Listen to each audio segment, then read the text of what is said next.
La séance, s'il vous plaît. Rasseyez-vous. Bonjour à tous. Je m'appelle Karen Oliveto.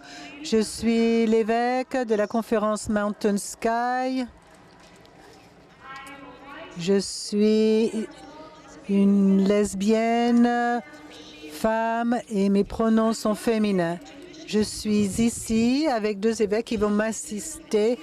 Israël Painit, qui est l'évêque de la région épiscopale de Davao aux Philippines, et l'évêque Wanda Bula, qui est l'évêque de la région épiscopale de l'Afrique de l'Est. Il y a vraiment un esprit tellement généreux que je ressens dans l'Assemblée.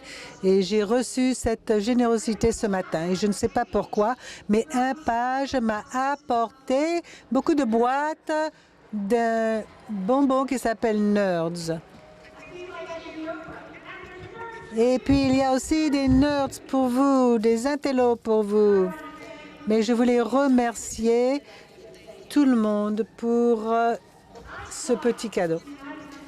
Alors, j'ai enseigné les études méthodistes pendant 12 ans et je voudrais vous dire que je peux peut-être vous préparer pour l'Église qui n'existera peut-être pas d'ici le moment que vous allez être diplômé, mais ça sera peut-être changé.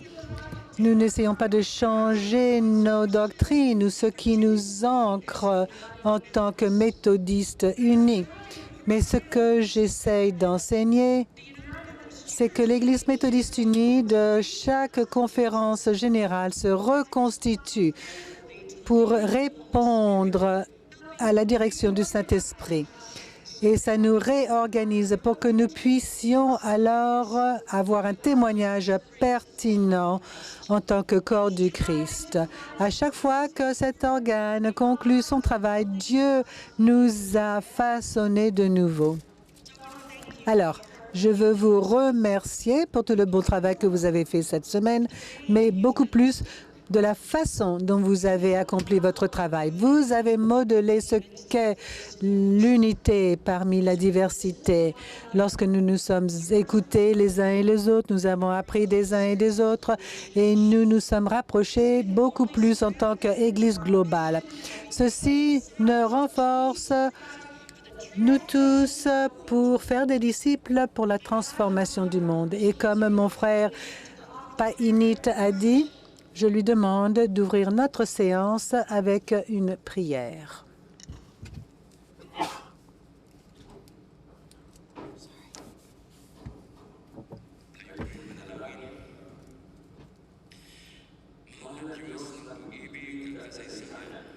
Il parle en philippin, en tagalog. Ng napakahalaga, nakakainganyo at makasaysayang pangkalahatang komperensya. Hinihiling namin ng iyong gabay at pagpapala.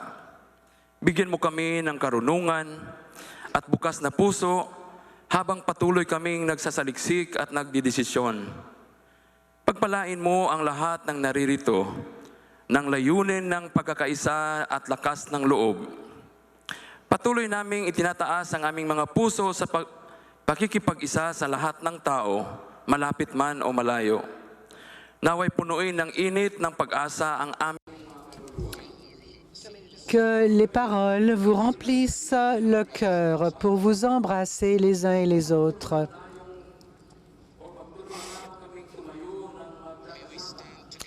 Que nous puissions rester ensemble, main dans la main, dans l'unité contre la division. Mais que nos discussions soient fructueuses et que la bonté que nous avons tous puisse se manifester dans la diversité. Nous pouvons nous manifester. Et nous prions tout ceci au nom de Jésus-Christ, qui est celui qui est le Créateur de tous. The next item of business is the GC. Et voilà, maintenant nous sommes prêts pour le rapport de GCFA.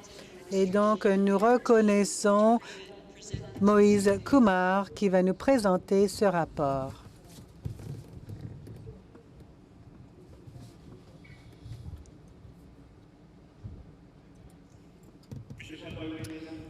Évêque Oliveto, est-ce que je peux venir? Je m'appelle Moïse Kumar de la conférence annuelle du Tennessee.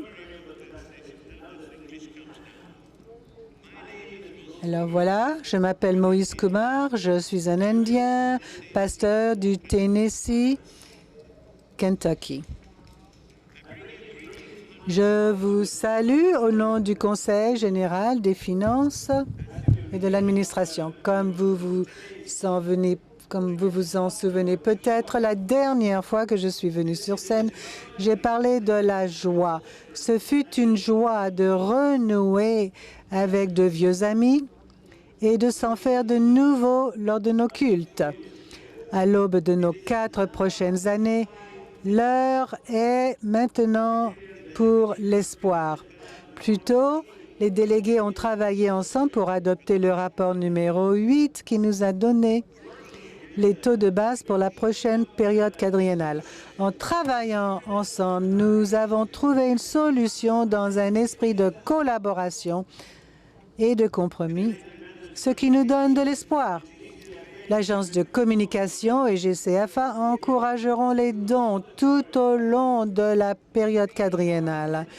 Nous nous engageons et nous ferons confiance à Dieu pour que nos membres soutiennent l'Église par leurs prières, leur présence, leurs dons et leurs témoignages. Ensemble, mes amis, nous espérons atteindre un taux de collecte combiné de 90% en 2025 et 2026.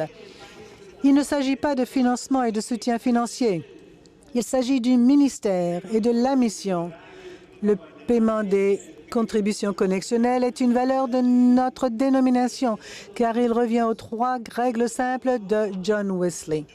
Ne faites pas de mal, faites le bien et restez dans l'amour de Dieu.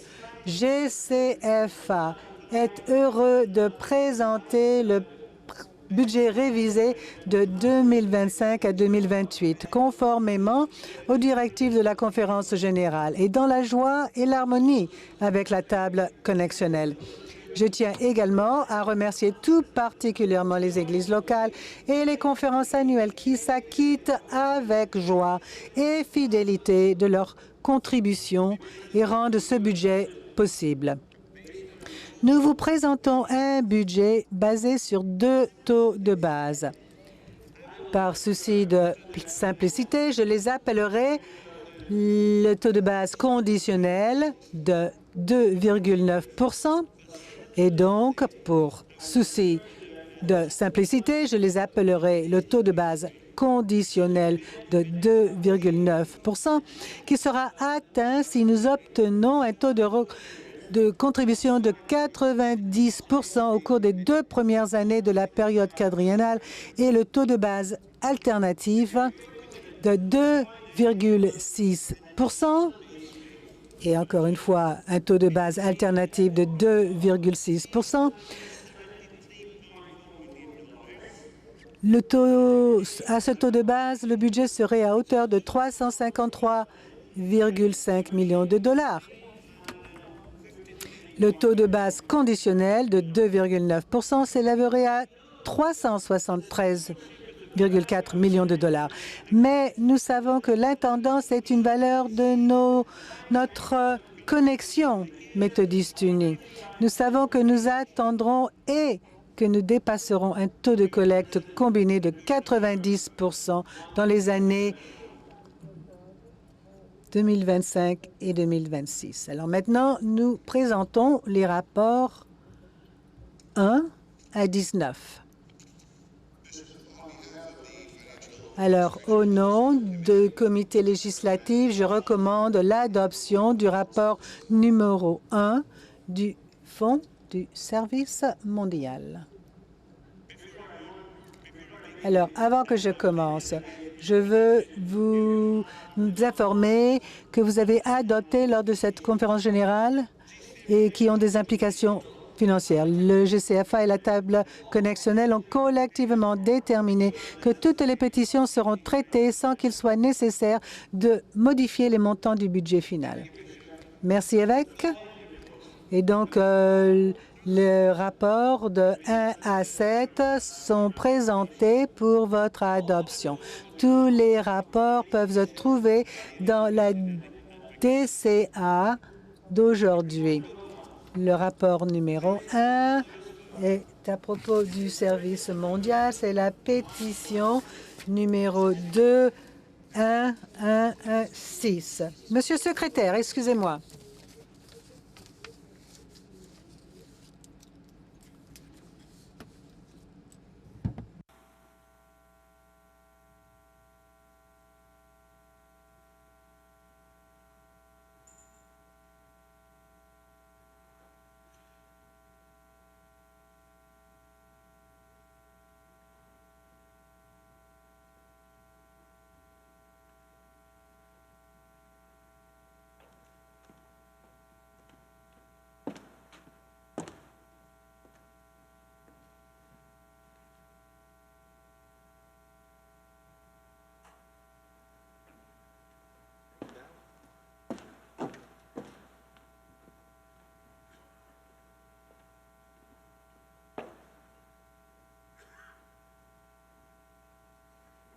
Friends, thank you. As we become in order, I ask Ken O. Alors, j'ai demandé à Ken O de venir au micro 4. Ken? Ah, micro 6. Merci, Madame la Présidente. Je propose la suspension des règles afin de considérer le rapport révisé 1 à 7 ensemble, de les considérer ensemble. Il y a un appui? Y a-t-il une objection pour suspendre les règles pour considérer les rapports 1 à 7 tous ensemble? Est-ce que j'ai entendu des objections? Oui, il y a des objections. Alors, nous allons procéder à voter maintenant. Nous allons voter sur la motion de suspendre les règles. Donc, maintenant, prenez vos appareils de vote.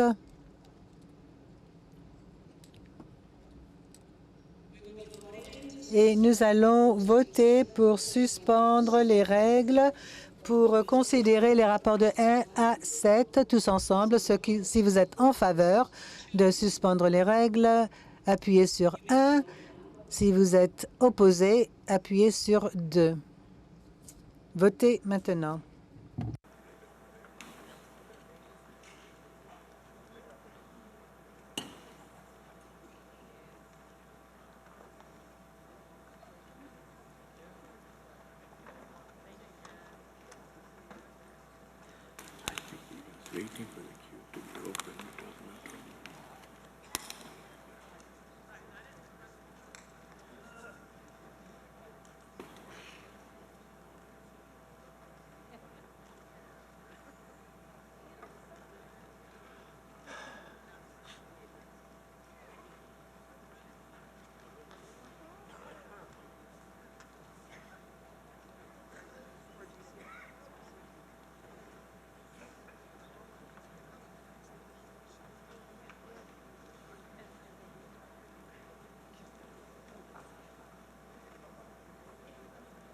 The voting is closed. Le vote est terminé. Maintenant, vous avez voté. Ce vote exige un vote à 2 tiers de la majorité. Vous avez voté 509 en faveur et 89 contre. Donc, nous allons considérer tous ces rapports ensemble. Mais toutefois, pour ne pas aller d'un à l'autre entre ces rapports, nous allons entendre chaque rapport un à la fois. Et puis, on aura une motion pour adopter les 7 ensemble. Donc, voilà, maintenant, nous retournons au rapport numéro 1.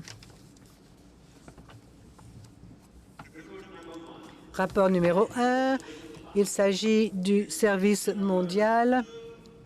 C'est la pétition 21116 et peut être trouvé à la page se trouve à la page 2290 du DSA aujourd'hui. Alors, c'est le ministère de l'Église et c'est pour que le monde se trouve. C'est pour le ministère de notre dénomination et les ministères de notre Église générale. Le service mondial, ce budget, alors, sous ce taux conditionnel de 2,9 $ qui s'élèverait au total à 373,4 millions de dollars et le taux de base alternative de 2,6 % s'élèverait à 353,5 millions de dollars.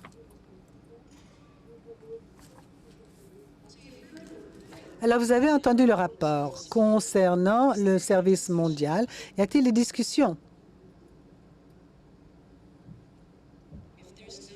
Et sinon, alors nous allons retourner et entendre le rapport numéro 2. Alors, il s'agit du ministère d'Éducation. Une seconde. Oui, nous avions quelqu'un qui voulait intervenir pendant notre transition. Je reconnais Lydia Munoz.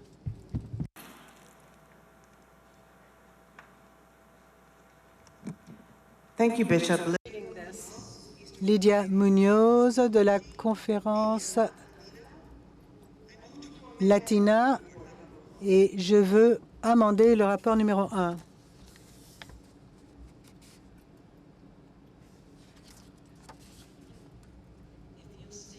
Alors, vous pouvez nous dire ce que vous voulez amender. Alors, je propose d'amender alors pour rajouter à notre stratégie missionnaire, je rajoute un numéro 5 et l'éradication du racisme, de la suprématie des Blancs et du patriarcat et du colonialisme en tant qu'une seule stratégie. Est-ce que vous pouvez répéter, s'il vous plaît?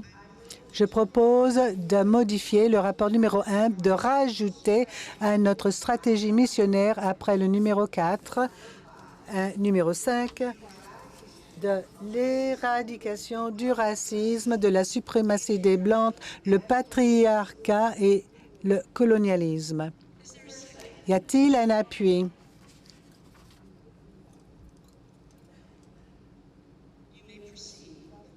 Vous pouvez procéder. Merci, évêque. Nous avons entendu cette semaine le besoin que nous devons être une nouvelle Église pour être beaucoup plus inclusive. Et si nous n'écrivons pas exactement comment le faire, si nous ne devenons pas intentionnels concernant la mission, pour que ça soit la mission de l'Église avec nos prières, nos dollars, nos services, ça n'arrivera jamais. Il nous faut l'écrire, il nous faut être intentionnel concernant l'éradication du racisme et j'espère et je prie que ceci aura lieu. Merci. C'est devant vous.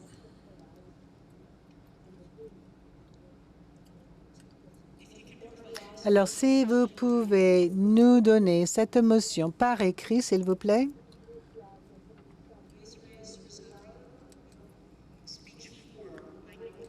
Micro 2, discours en faveur.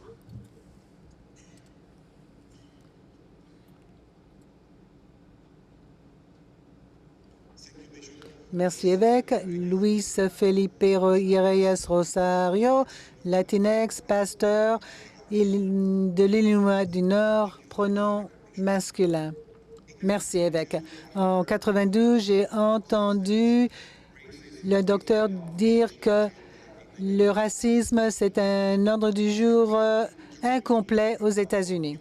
Et alors, nous rêvons depuis que cette Église devienne contre le racisme. Mais le problème, c'est qu'on parle beaucoup, mais quand il s'agit de faire le travail, on n'a jamais l'argent. Alors il est temps de dire que assez, c'est assez, et que nous devons devenir si nous sommes une Église qui est contre le sexisme, le racisme, etc., il nous faut vraiment y travailler. Donc, il nous faut nous arrêter de parler et de maintenant accomplir. Il nous faut agir quelque chose contre le racisme et tout ça. Donc, aidez-nous à accomplir ce que ce docteur a dit il y a des années. Le racisme peut être éliminé si nous pouvons alors le payer pour accomplir notre travail. Y a-t-il, je ne vois pas quelqu'un qui voudrait intervenir contre. Alors, est-ce que vous pouvez relire votre motion encore une fois, s'il vous plaît? Délégué Munoz, micro 5. Oh, excusez-moi, j'avais fermé mon livre. Alors, je propose d'amender le rapport numéro 1 pour rajouter à nos stratégies missionnaires un 5e point après le point 4, l'éradication du racisme, de la suprématie des Blancs, le patriarcat et le colonialisme. Donc, prenez votre appareil de vote. Vous êtes prêts à voter? Si vous approuvez l'amendement, appuyez sur 1, sinon sur 2.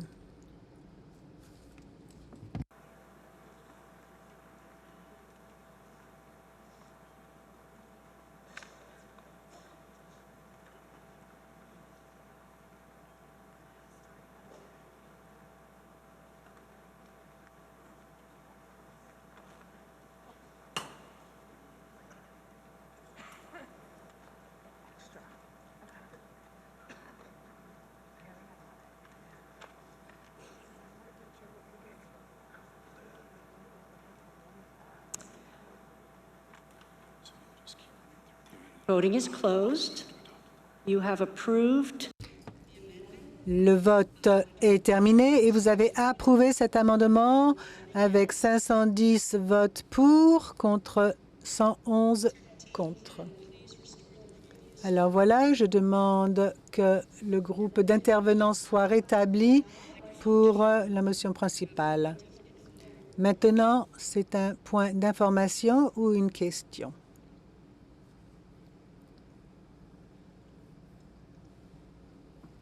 Alka Léal. Merci, évêque. Alka Léal, pasteur, pronom féminin, adulte, asiatique, indienne, femme. Évêque, ma question, alors, se trouve à la page 2226. Je vois qu'il y a une ligne budgétaire pour une initiative pour les jeunes pasteurs qui a été éliminée. Donc, il n'y a plus d'argent alloué à cette initiative. Alors, si quelqu'un pourrait m'expliquer, et je me demande pourquoi il n'y a plus d'argent pour cette initiative pour les jeunes pasteurs. Merci. Alors, je me tourne vers notre secrétaire général. Alors, je voulais répondre au délégué que ce programme a été initié en 2012 et a pris fin en 2024. Lorsque la table connexionnelle a examiné tout ceci, ils n'ont pas rétabli cette initiative dans le budget. Merci. Délégué Edwin Momo, micro 5. Question d'information.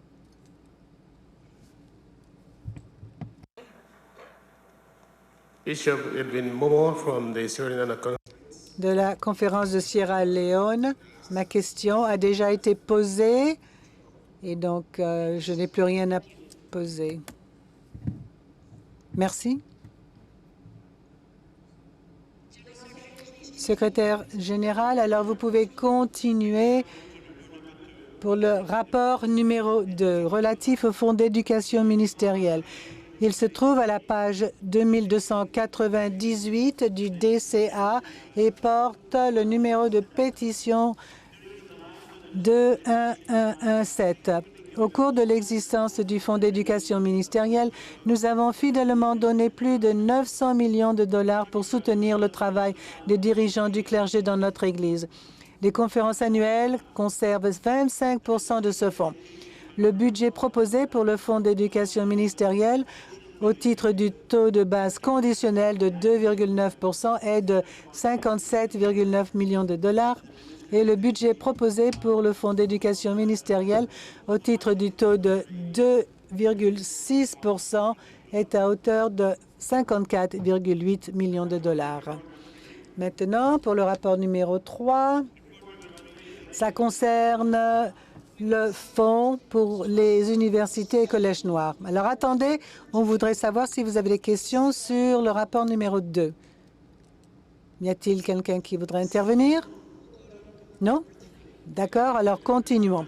Le rapport numéro 3 concerne le fonds pour les universités noires. Il se trouve à la page 2301 du DCA, page 2301, et porte le numéro de pétition 21119.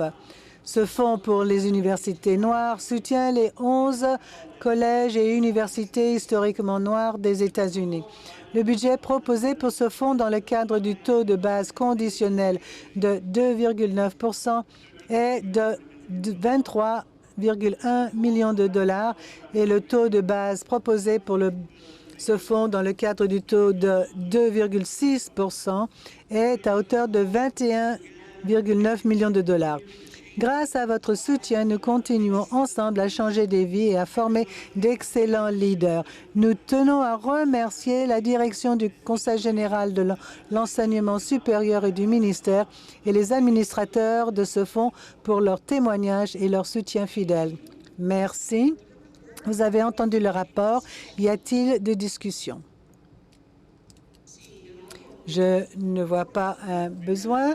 Donc, nous sommes maintenant à présenter le rapport numéro 4 relatif au Fonds pour les universités africaines. Ce rapport se trouve à la page 2304 du DCA et porte le numéro de pétition 21120. Africa Université est l'une des grandes réussites de l'Église méthodiste unie. Avec un taux de base conditionnel de 2,9 %, le budget proposé pour Africa Université est de 5,1 millions de dollars et avec un taux de base de 2,6 %, le budget serait de 4,9 millions de dollars. Vous avez entendu le rapport. Y a-t-il une discussion?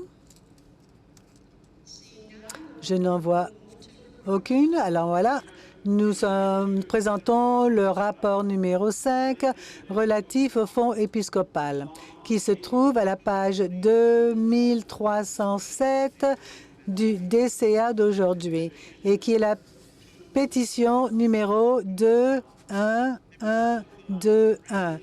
Le fonds épiscopal collecté conformément au livre de discipline finance le salaire, les dépenses et le soutien des dirigeants épiscopaux méthodistes unis.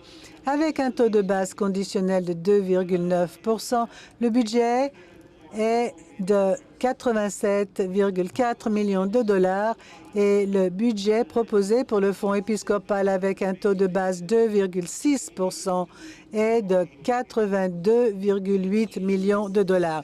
Merci. Y a-t-il une discussion? J'appelle Jasmine pour une question parlementaire. Micro 5. Bonjour, je m'appelle Jasmine Smothers de la Georgie du Nord, femme, adulte, pronom féminin. Je voudrais demander une déclaratoire du Conseil judiciaire, paragraphe Est-ce que vous pouvez revenir à ce sujet? Est-ce que c'est pertinent à notre discussion? Oui. Et j'ai essayé de le faire durant le rapport interjuridictionnel également. Alors, paragraphe 49, qui est article 5.3. Paragraphe 49, article 5.3. Ça indique qu'aucun évêque ne pourra être éligible pour transfert à moins que l'évêque a servi un quadriennat dans une juridiction qui l'a élu à l'épiscopat. Et ma question pour cette décision déclaratoire, c'est qu'est-ce que constitue un quadriennat? Est-ce que c'est 2 ans ou 4 ans? Alors, il y a une motion et un appui. Donc, la conférence générale demande au Conseil judiciaire une décision déclaratoire. Cette motion n'est pas sujet à débat et exige 20% de majorité. Et donc, ce n'est pas débattable. Donc, gardez vos déclarations à votre requête pour cette décision déclaratoire. Alors, ma raison pour cela, c'est que je comprends que le comité interjuridictionnel va devoir transférer certains évêques. Et je voudrais être très clair pour savoir que les évêques qui ont été élus il y a 2 ans, s'ils sont éligibles d'être transférés dans une autre juridiction. La motion n'est pas sujet à débat, mais maintenant nous allons procéder au vote. La question est sur la motion que la conférence générale demande une décision déclaratoire au Conseil judiciaire concernant le paragraphe 49. Ça exige 1/5 ou 20% de la conférence générale pour demander cette décision déclaratoire. Si vous êtes d'accord de demander une décision déclaratoire, appuyez sur 1. Si vous ne voulez pas faire cette requête, appuyez sur 2.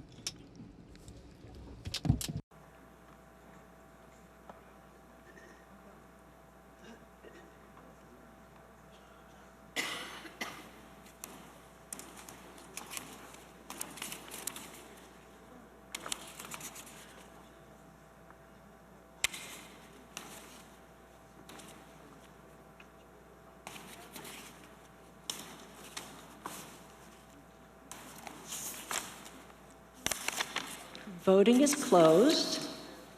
Nous avons terminé le vote.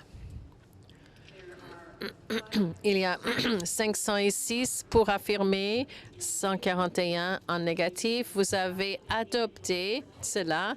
Il fallait 20% en affirmative. Alors, il a été accepté. Alors, amenez cela par écrit, s'il vous plaît. Je retourne à la liste. Il y a encore un point d'information. Anthony Gaillot, micro 1. Anthony Gaillot, micro 1.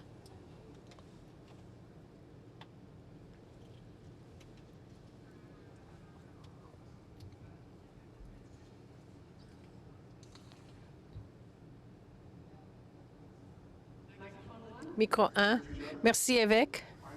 Je m'appelle Anthony Gaillot de Libéria, clergé, homme. Je veux clarification sur page 2308 concernant les salaires des évêques.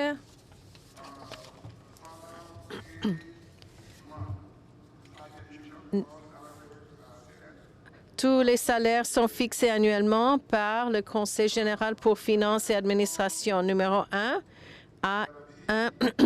Et puis pour la lettre B, pour conférence centrale, Le salaire de chaque évêque sera recommandé par la conférence centrale respective ou son comité de l'épiscopat. Est-ce que vous pouvez clarifier cela, s'il vous plaît? Secrétaire Kumar, chaque année, nous créons un plan de dépenses pour le fonds épiscopal et un comité qui s'appelle le Comité sur les affaires épiscopales décide combien sera l'augmentation pour les évêques de chaque juridiction. Mais en ce qui concerne les conférences centrales, les salaires sont divisés par... Ça varie entre Afrique, Europe et Philippines. Et c'est différent pour chaque région et c'est décidé aussi par GCFA.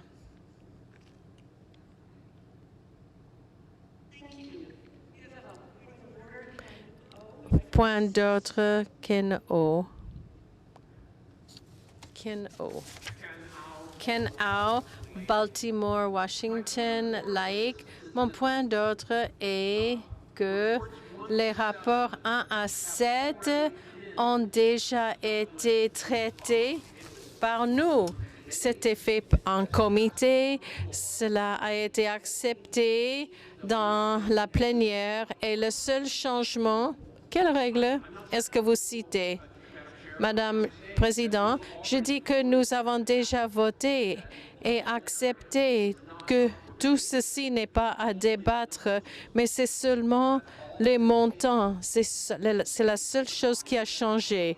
Nous avons demandé les chiffres à 2,6 et 2,9 %. C'est tout. Alors, c'est tout ce que ceci refère.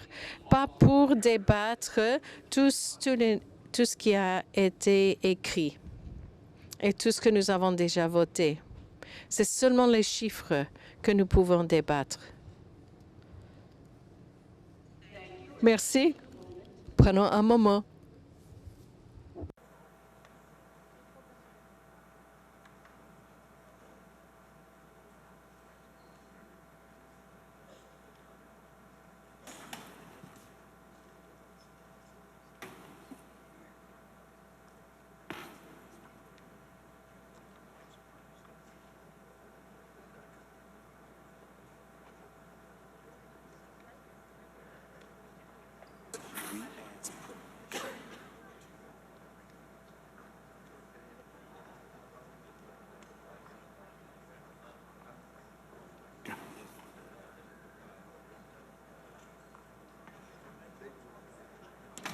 Thank you. While these reports have been through committee, Oui, c'est passé par le comité, mais vous avez le droit de discuter et d'amender. Nous allons prendre tous les 7 à la fois, mais maintenant nous faisons en revue chacun pour voir s'il y a la discussion. Je veux reconnaître Drew Dyson, encore point d'information.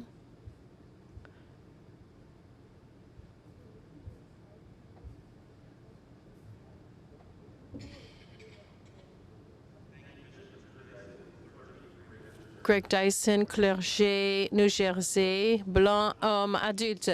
À la page 2307, il est indiqué que le salaire et structure dans la discipline reflète 46 évêques américains et 25 évêques des conférences centrales. Est-ce que ceci montre un autre rapport ou est-ce que ce sont des nombres? Nous venons de diminuer à 32.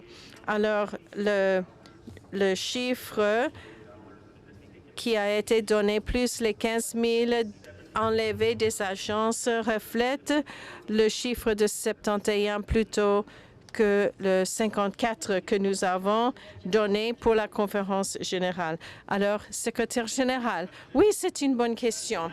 Les chiffres seront changés quand chaque juridiction est élus. Ceci, c'est un budget provisoire approuvé pour maintenant, mais nous venons d'entendre que les 32 évêques étaient approuvés par ce groupe et ça sera recalculé pour 32 évêques. D'autres questions? Alors, j'appelle délégué Robert Zellhaver, micro 1.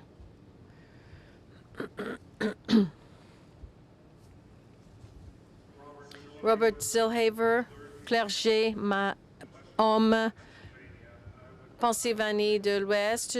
Je veux faire un amendement sur la motion pour le rapport numéro 5, Fonds épiscopal, page 2308 de la DCA, dans la section 1, les évêques élus par les conférences juridictionnelles et centrales à salaire 1, les évêques actifs à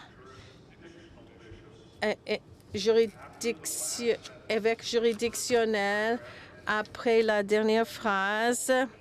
Donc, le statut économique total des fonds épiscopaux et ses réserves. Maintenant, on ajoute tout salaire, changement de salaire ne doit pas être plus que 220% du moyen de la dénomination de ouvrir parenthèse.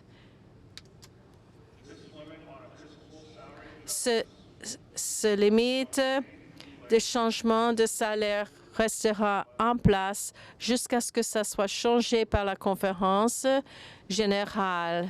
Fermez les guillemets. C'est appuyé. Alors, la raison pour cet amendement est que nous sommes dans une période de sacrifice partagé. Et deuxièmement, pour établir la connexion entre les salaires des pasteurs et les salaires des évêques, le fonds épiscopal est basé sur ce qu'un pasteur est payé. Si un pasteur reçoit 100%, l'Église doit payer 100% de sa contribution au fonds épiscopal. Mais à cause des budgets unifiés, ce lien pour la limite de salaire d'évêque a été brisé. Alors, je recommande 220% si on calcule avec le 78 000, ça serait salaire de 172 242. Ça permet l'augmentation de salaire quand la force financière de l'Église monte. Et ça sera montré par combien ils payent leur pasteur. Oui. Deuxièmement, c'est un sacrifice. C'est l'offre pour que les dirigeants épiscopaux en partagent à ce sacrifice. Je suis président du Conseil général commission sur le statut et rôle des femmes. JCFA a créé un point au milieu et chaque fois, j'ai posé à notre secrétaire général le salaire des personnels dans cette agence pour faire des sacrifices. Ils ont fait un très bon travail et cette motion est un moyen de nous collaborer pour faire un sacrifice pour l'Église. Merci. Merci. Dans un moment, nous allons ouvrir l'inscription. Je reconnais micro 4 pour point d'information.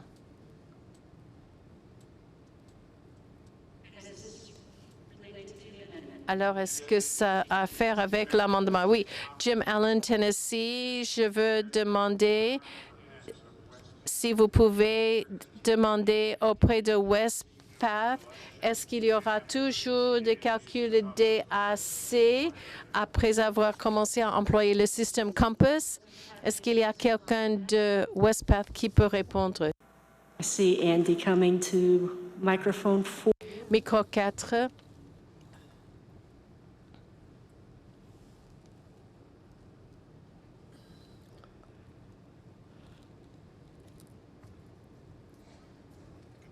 Bonjour, merci évêque. Andy Hendren, Westpath, investissement, blanc, homme, adulte, pas homosexuel. Jim Allen a posé une bonne question. Quand nous changeons au système Compass, le nouveau plan que vous avez approuvé avant-hier, nous n'allons plus calculer le DAC, les calculs de dénomination, comme on a fait avec l'autre système. L'amendement qui a fermé CRSP a assumé une augmentation de 2% dans le DAC pour ce qu'on avait accumulé dans les pensions. Alors maintenant, Bill Bronson pour point d'information. Bill Bronson, laïque, West Ohio. Basé sur l'amendement, ma question est combien est-ce que nos évêques, leur rémunération, leur salaire baissera à partir du 1er janvier. Je veux savoir si nous demandons à nos évêques de baisser leur salaire basé sur la recommandation de l'amendement. Secrétaire général. Alors, ce que je ne comprends pas, c'est qu'on n'a même pas les chiffres exacts. Alors, comment pouvons-nous alors calculer les salaires si c'est ce que le secrétaire général a dit? On n'a même pas la base pour faire ce calcul. Alors, je ne peux pas vous donner une réponse. Merci. Bethany Amy, micro 5.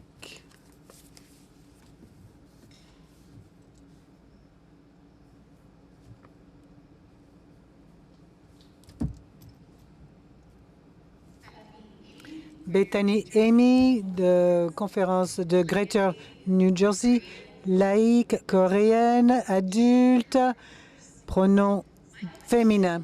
Ma question, c'est que qu'est-ce que le budget serait à la page 2310 serait si le chiffre, si nous n'avions que 54 évêques pour notre Église, tel qu'indiqué par les actions de cette conférence générale. Alors, vous ne parliez pas à l'amendement. Maintenant, nous discutons l'amendement. Oui, mais c'est pertinent. Alors, il faudra alors calculer tout ceci, évêque. Nous n'avons pas les chiffres devant nous. Alors, moi, je ressens le besoin que nous devons savoir. Merci. Vous avez posé votre question et alors nous allons continuer. Alex Shanks.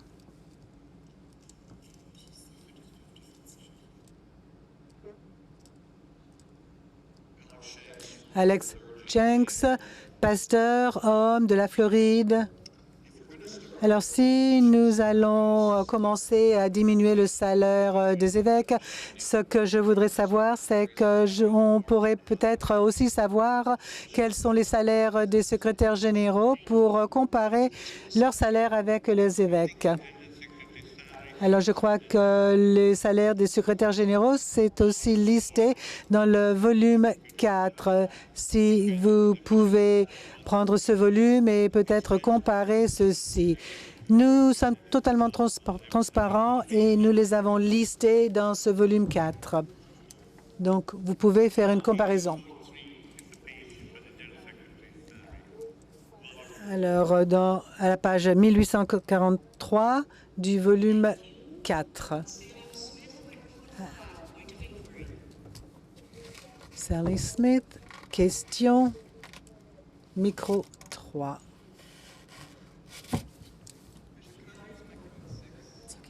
Je peux utiliser le micro 6, merci. Sam Smith, délai laïque, jeune, pronom masculin. Est-ce que la formule de cet amendement nous permet chaque augmentation d'être 220% de la moyenne dans notre dénomination? Ou quoi? Alors, je vais demander le secrétaire de lire l'amendement. L'amendement tel que présenté dans la section 1, les évêques élus par les 5 conférences centrales et les juridictions, section A, salaire. Point 1, évêque actif, sous-section A, évêque juridictionnel, après la dernière phrase du premier paragraphe, et dans le statut économique. Tout ajustement de salaire ne pourrait pas aller au-dessus de 220% de la moyenne la plus récente dans notre dénomination, c'est le DAC. Et chaque ajustement devra demeurer en place jusqu'à ce que ça soit changé par la conférence générale. Merci. Jethro Moyumbi, micro 2. Can I answer the question for the other delegate who asked about 54 bishops? Can I answer that question? Est-ce que je peux répondre à la question qui avait mentionné 54 évêques? Les frais totaux, les dépenses pour 54, ça serait à peu près 39 millions de dollars. Et puis, le taux de collecte et le déficit à ce moment-là à 85%, et on devra alors utiliser 12,3 millions de dollars de nos réserves. Et donc, à la fin, le réserve à 85% serait alors 2,3 millions de dollars de déficit. Si nous calculons ceci à 90% de taux de collecte, alors ça serait 79 millions pour les dépenses. On utiliserait 8,4 millions de dollars.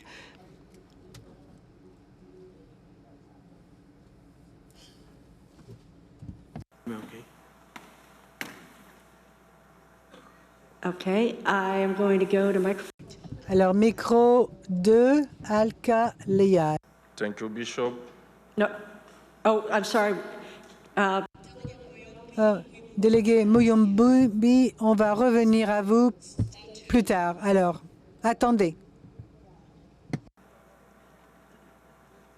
Microphone 2. Micro 2.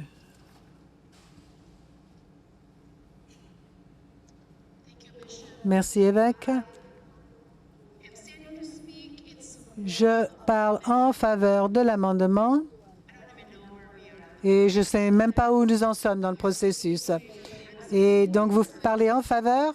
Oui, je parle en faveur. Je parle en faveur. Alka Lial, pasteur, femme, pronom féminin, asiatique, indienne, adulte. Alors, je parle en faveur de l'amendement parce que, évêque, je crois que dans cette saison de notre dénomination et la réduction de notre budget, nous devrions être très équilibrés entre nos frais administratifs et aussi les programmes de notre ministère. Maintenant, je reconnais Mark Holland au micro 4 et puis après, délégué Muyumbi, vous parlerez après Mark Holland. Merci. Mark Holland, pasteur, Grande Plaine, homme blanc. parle contre cet amendement pour deux raisons. Premièrement, c'est que nous avons entendu un rapport que nous allons avoir moins d'évêques aux États-Unis pour couvrir des conférences annuelles multiples et régions épiscopales. Oui, il y a un sacrifice partagé lorsque nos évêques travaillent. Alors, je suggère que si de dire que la seule façon qu'on pourrait sacrifier quelque chose, c'est par des salaires, je suis très triste. Mais nous avons des professionnels qui déjà établissent ces salaires. Nous avons une représentation partout dans les dénominations qui nous ont proposé un budget. Et en fait, je peux voir au moins une quinzaine de lignes budgétaires que j'aimerais changer, mais je sais que nous avons un bon processus, nous avons des bons professionnels qui ont déjà dressé ce budget et je vous invite à voter contre cet amendement. Micro 2. For pronouncing my name correctly. Merci. South Congo, I'm a lawyer, I'm lay. Laïque de Sud-Congo et je suggère de clore les débats. Je crois que nous avons toutes les informations dont nous avons besoin et nous avons déjà passé pas mal de temps sur ceci et nous devrions procéder aux autres affaires. Y a-t-il un appui? Oui, il y a un appui et donc les débats sont clos. Nous avons entendu des discours pour et contre. Dans le groupe d'intervenants, nous avons toujours 3 personnes qui veulent intervenir, 2 pour et 1 contre. Personne d'autre ne propose d'amendement. Donc, nous fermons les débats sur l'amendement. Ça exige un vote aux 2/3 de la majorité. Est-ce que vous voulez entendre l'amendement encore une fois? Alors, je demande au secrétaire de le lire. Merci, évêque. Alors, c'est pour rajouter un nouveau paragraphe à l'endroit que nous avons déjà inscrit pour les archives. Tout ajustement de salaire ne va pas aller plus de 220% de la moyenne de salaire dans notre dénomination et tout ajustement demeurera en place jusqu'à la prochaine conférence générale. Merci. Donc, la question, c'est pour clore les débats. Ceux qui sont en faveur de clore les débats, vous allez appuyer sur 1. Ceux qui s'y opposent, sur 2. Votez maintenant.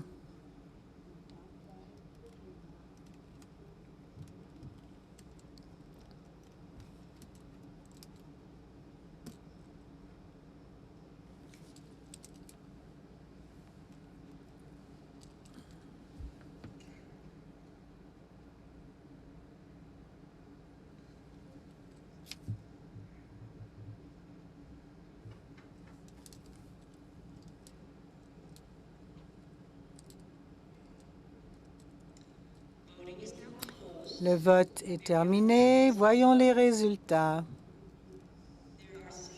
Il y a 653 votes pour et 25 contre. Ça exigeait 20% de vote et vous avez alors voté pour clore les débats.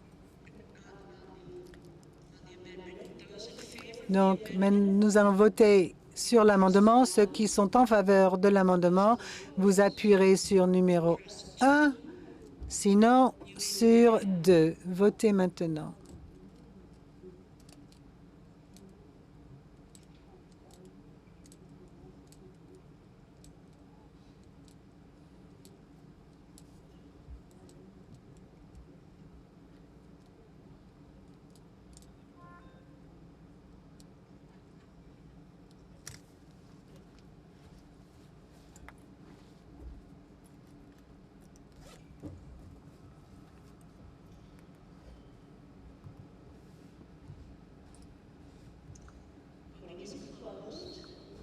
Le vote est terminé.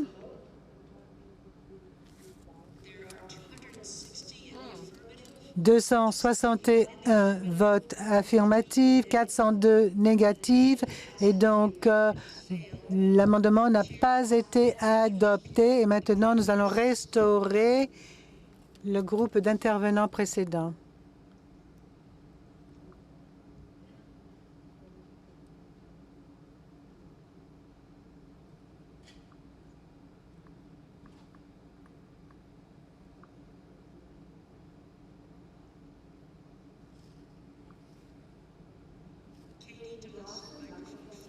Katie Dawson, micro 5.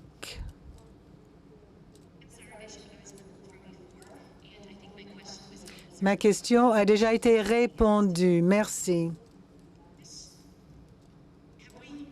Est-ce que nous avons restauré le groupe d'intervenants que nous avions avant l'amendement?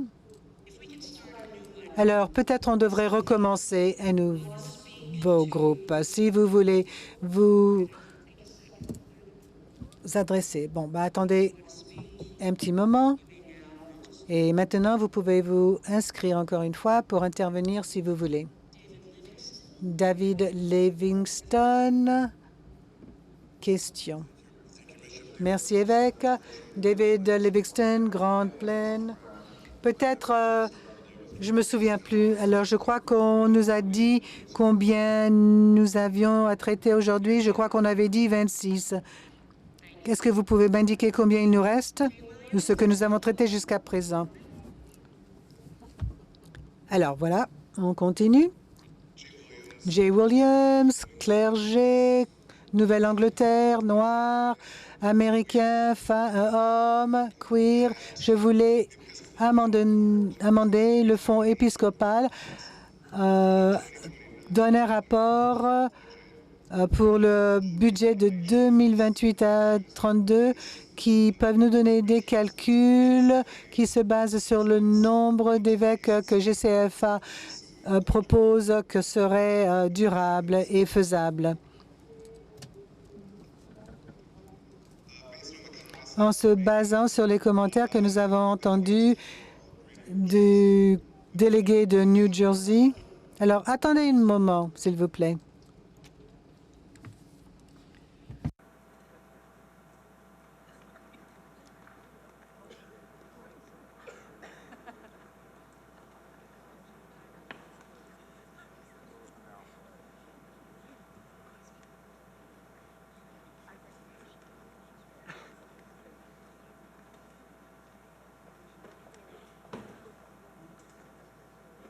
Do you have this in writing? Est-ce que vous avez ceci par écrit? Je peux l'écrire si vous voulez. Alors, répétez lentement, s'il vous plaît. Alors, je propose l'amendement que le fonds épiscopal, le rapport du fonds épiscopal à la conférence générale de 2028 pour le budget de 2029 à 32 va comprendre les calculs et les prévisions qui se basent sur le nombre d'évêques que GCFA propose et trouve faisable pour le prochain quadriennat. Cette motion n'est pas recevable parce qu'une conférence générale ne peut pas contraindre une autre conférence générale. Alors, comment pouvons-nous recevoir ces données qui sont reflétées dans cette proposition? Parce que cette question, le secrétaire général nous a fourni des prévisions amendées pour nous. Donc, nous avons pris des décisions uniquement avec des informations incomplètes. Alors, je me demande comment nous pouvons recevoir des informations correctes pour que nous puissions prendre des décisions informées.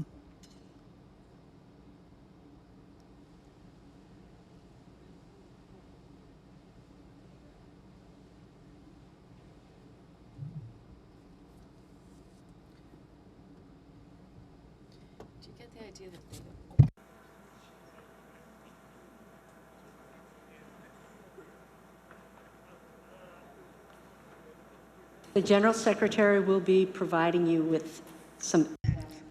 Alors, le secrétaire va nous donner des informations et Oriola, micro 5, avec une question parlementaire.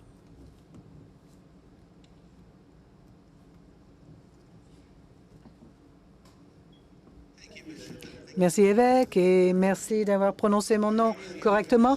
Carlos Oriola, laïque, Latinx, jeune adulte, délégué de New York, et je me lève pour demander une décision déclaratoire du Conseil judiciaire.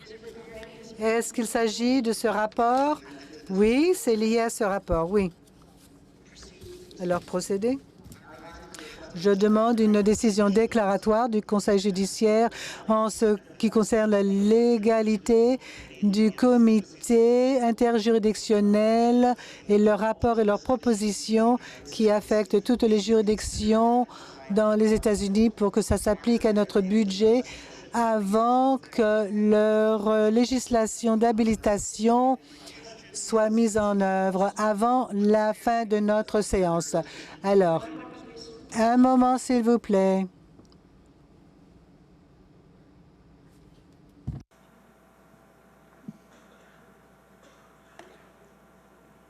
Thank you. Merci. Procédez. Excusez-moi de vous avoir interrompu. Alors, quelle autorité est-ce que ce comité a de faire une recommandation à cet effet, étant donné que leur législation habilitante du calendrier 436 et 473 ne sont pas en vigueur et l'autorité leur a été donnée par le paragraphe 512 de la discipline 2016 ne donne aucune avenue pour une telle recommandation pour toutes les juridictions, uniquement une réponse à ceci. Y a-t-il un appui? J'entends un appui. Donc, il y a une motion. Cette motion n'est pas sujet à débat. La motion exige 1/5 de vote, qui est 20 des délégués. Donc, je vous demande de répéter votre question au Conseil judiciaire. Oui. Et j'ai déjà donné cette feuille. Ah, le page vient me redonner cette page. Alors, reposez la question, c'est tout. Alors, quelle est l'autorité que ce comité interjuridictionnel a de faire une recommandation à cet effet, étant donné que leur législation habilitante du numéro calendrier 436 et 473 ne sont pas en vigueur déjà, même s'ils ont l'autorité donnée à partir du paragraphe de la discipline 512 et ne donne aucune avenue pour ceci, pour toutes les juridictions, uniquement pour une seule. Alors, ça exige un vote de 20 de délégués de la conférence générale et donc nous allons voter pour demander une décision déclaratoire de la part du Conseil judiciaire tel qu'il a été demandé par le délégué Oriola. Donc, merci. Et donc, si vous voulez demander une requête pour une décision déclaratoire, appuyez sur 1, sinon sur 2. Vous pouvez voter maintenant.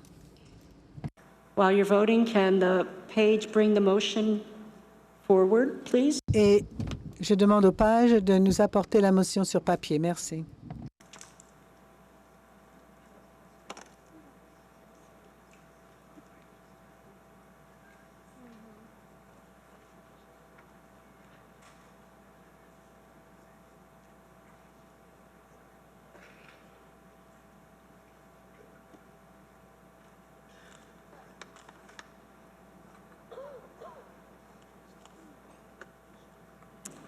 Voting is closed.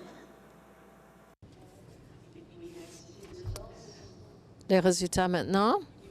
Vous avez voté oui 270, non 391. Il fallait 20 affirmatif. Il a réussi. Il y a plus de 20 .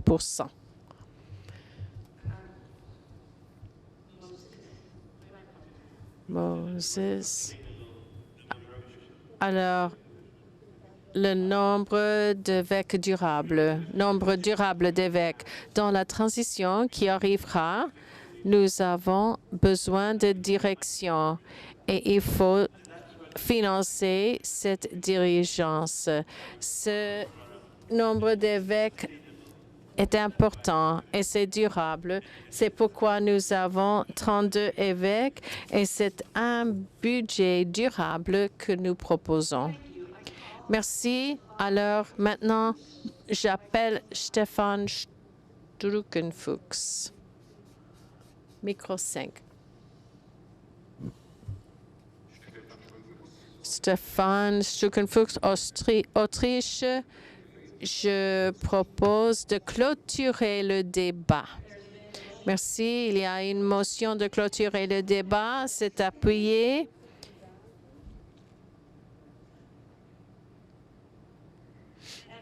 Et maintenant, je veux clarification. Est-ce que c'est clôturer le débat sur ce rapport numéro 5? Peut-être vous pouvez m'aider.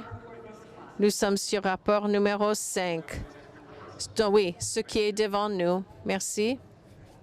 Clôturer le débat sur ce qui est devant nous.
Thank you, and thank you for your patience as we.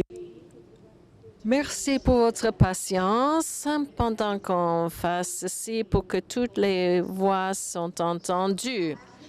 Comme le président l'a compris, si nous clôturons le débat, cela nous amène seulement à entendre les prochains rapports, les prochains 2 rapports, et puis voter pour accepter rapport 1 à 7.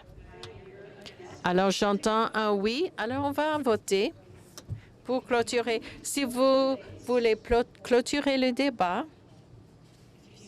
si vous dites oui, donc nous allons entendre les rapports qui suivent. Et si vous votez non, nous pouvons débattre chacun. Donc, si vous voulez clôturer le débat, votez 1. Si vous ne voulez pas clôturer le débat, appuyez 2. Votez maintenant, s'il vous plaît.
Les résultats, 629 affirmative, 50 contre. Vous avez approuvé.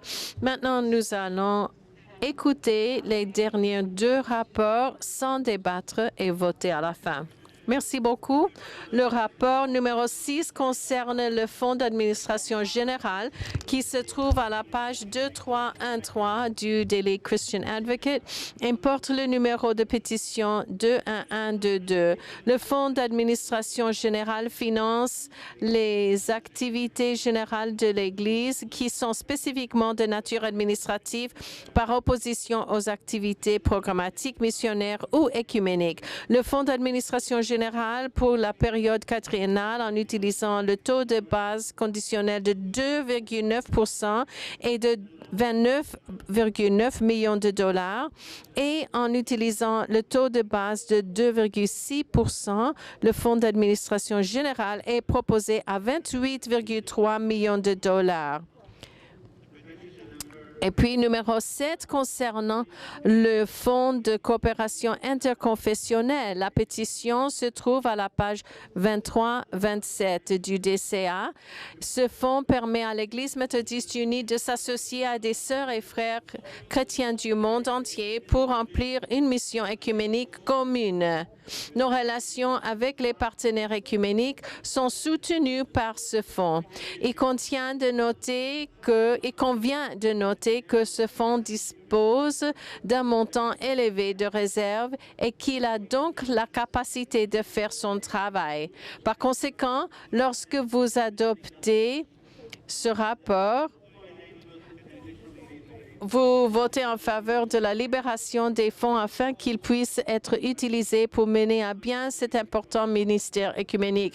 Selon le taux de base conditionnel de 2,9 %, le Fonds de coopération interconfessionnelle est proposé pour un financement de 2,4 millions de dollars et selon un taux de base de 2,6 %, le financement s'élève à 2,3 millions de dollars.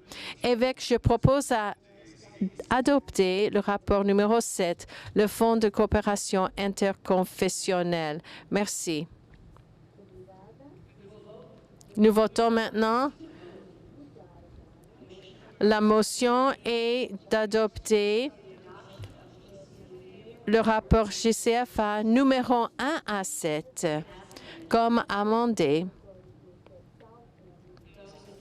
En faveur d'adopter rapport numéro 1 à 7, appuyez sur 1. Si vous ne voulez pas adopter, votez 2.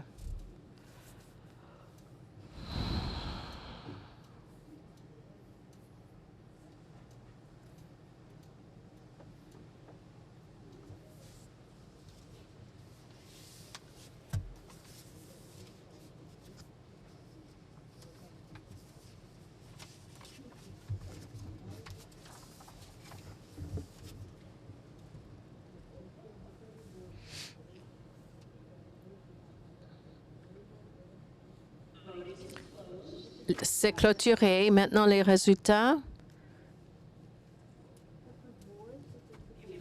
L'affirmative a gagné avec 647 pour, 31 contre.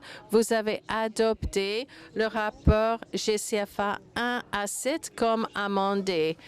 Merci. Maintenant, pour corriger, cette motion devait aussi avoir numéro de calendrier 543 pour le fonds de l'université africain.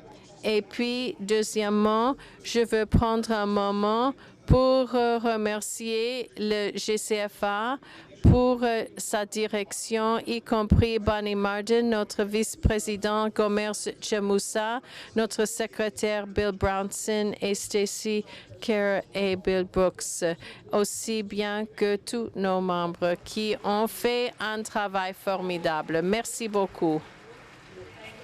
Merci. Et maintenant, j'ai encore une chose. Si vous me donnez 1 minute, s'il vous plaît, 1 minute. Évêque, j'aimerais prendre l'occasion de remercier le personnel GCFA pour son travail excellent durant cette conférence générale. Je suis très reconnaissant pour mon personnel ici et à Nashville.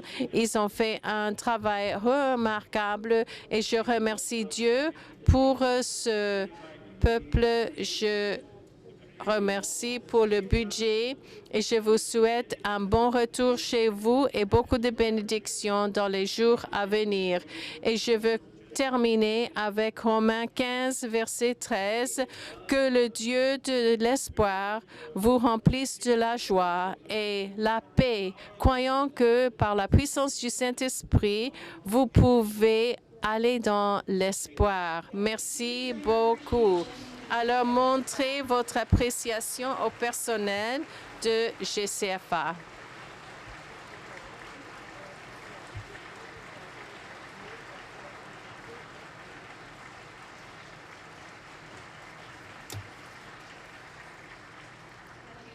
Merci.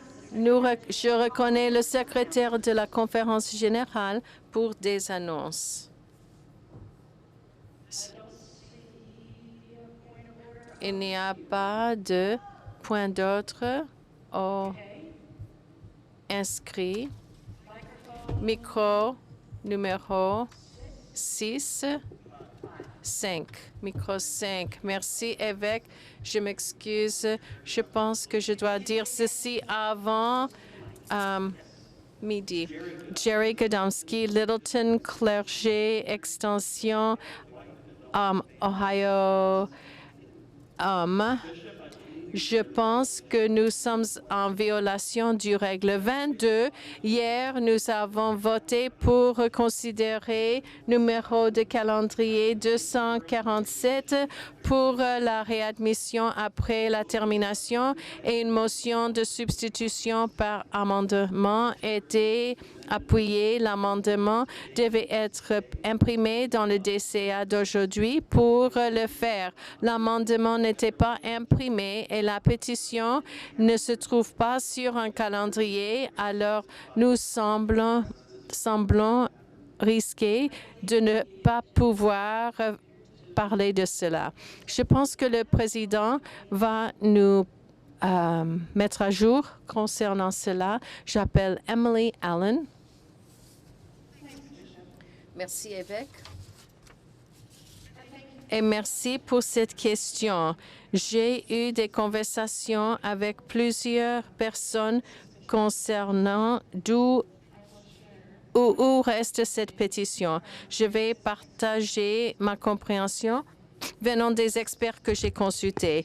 D'abord, si nous ne prenons pas l'action sur cette pétition, il restera comme adopté par cette plénière. Deuxièmement, Dr. Brick a la possibilité de le ramener à notre Assemblée quand elle veut. Troisièmement, j'ai recommandé quand elle peut le faire avec l'ordre de la législation que nous avons devant nous, mais il s'agit de la séance plénière, si vous voulez l'adresser ou bien continuer avec la législation et puis adresser le contenu de l'amendement pour la substitution comme proposé. Merci beaucoup. Nous demandons pardon que ceci n'était pas imprimé. Suite au délai de l'imprimerie, nous allons lire cela à haute voix et les interprètes et les délégués auront l'occasion de faire des décisions informées. Nous allons retourner à cela en ce moment. Mais à cause de l'ordre du jour, je tourne au secrétaire. Ces annonces sont nécessaires maintenant. D'abord, la commission sur la conférence générale qui sera élue va s'organiser aujourd'hui dans la salle à manger, la salle Richardson. Vous allez vous réunir durant la pause de midi et le repas sera là. Donc, la commission sur la conférence générale qui vient d'être élue sera dans la Richardson Ballroom et le repas sera servi là-bas. Pour vous qui partez après samedi, parce que vous avez l'horaire du transport samedi. Si vous partez après samedi, les bus ne vont pas marcher et vous devez prendre vos propres dispositions pour aller à l'aéroport avec le Uber. Pour les délégués des conférences centrales qui attendent le remboursement, alors venez au bureau de finances des conférences centrales dans la salle E215. E215. Le bureau de finances pour les conférences centrales, c'est E215 avant 18h30 cette nuit. Pour les conférences à la conférence générale qui seront remboursées, versées dans votre compte bancaire, votre paiement est envoyé aujourd'hui vous avez pris des dispositions pour cela. Les chèques seront envoyés pour ceux qui n'ont pas rempli la forme ACH. Si vous n'avez pas reçu le remboursement de dépenses, mais vous avez fait un ACH, donc venez à 214 ou bien le bureau de finances travaillera avec vous. Sinon, vous allez parler au chef de délégation, à votre chef de délégation pour parler avec Sarah. Je remercie à l'Assemblée. Il y a un esprit très doux dans cette Assemblée. Je sais que c'est le Saint-Esprit. Merci pour la manière que vous avez travaillé. Merci pour les évêques derrière moi, évêque Wandabula, évêque